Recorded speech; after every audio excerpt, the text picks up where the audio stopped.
રખડતા શ્વાન મામલે વિકાસ કમિશનરે પરિપત્ર લખ્યો છે। જે આ પરિપત્ર મામલો છે ગુજરાત રાજ્ય તલાટી મંત્રી મહામંડળની ચીમકી છે। રખડતા શ્વાન અંગે પરિપત્ર રદ કરવાની માંગ છે। પરિપત્ર રદ નહીં થાય તો તલાટીઓ કામગીરી નહીં કરે। ગુજરાત રાજ્ય તલાટી મંત્રી મહામંડળે મુખ્યમંત્રી ભૂપેન્દ્ર પટેલને આ પત્ર લખ્યો છે।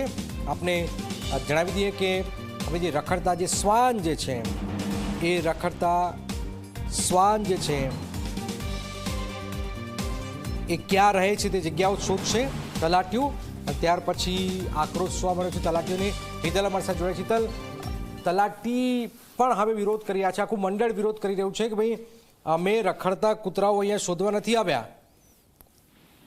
જનક ચોક્કસ એવું કહી શકાય કે જે પ્રકારે સુપ્રીમ કોર્ટના આદેશ બાદ રાજ્ય સરકાર દ્વારા આ જવાબદારી તલાટીઓને સોંપવામાં આવી હતી અને હવે તલાટીઓ દ્વારા પણ ઉગ્ર વિરોધ કરવામાં આવી રહ્યો છે કે તલાટી મંડળ દ્વારા સ્પષ્ટ રીતે મુખ્યમંત્રીને પત્ર લખવામાં આવ્યો છે અને તેમની પાસે સ્વાભાવિક છે કે ભારણ ખૂબ વધારે હોવાનો પણ એમને આ પત્રમાં ઉલ્લેખ કર્યો છે અને એમાં પણ કૂતરા શોધવાની જે જવાબદારી છે એ જવાબદારી સોંપવાની વાત સરકાર દ્વારા જે કરવામાં આવી છે તેનો વિરોધ કરવામાં આવ્યો છે અને ક્યાંક ને ક્યાંક તલાટી મંડળ દ્વારા પરિપત્ર રદ કરવાની માંગણી કરી છે। કારણ કે સરકારે જે પરિપત્ર કરીને આ પ્રકારની જવાબદારી તલાટીઓને સોંપી છે એટલા માટે એનો વિરોધ થઈ રહ્યો છે।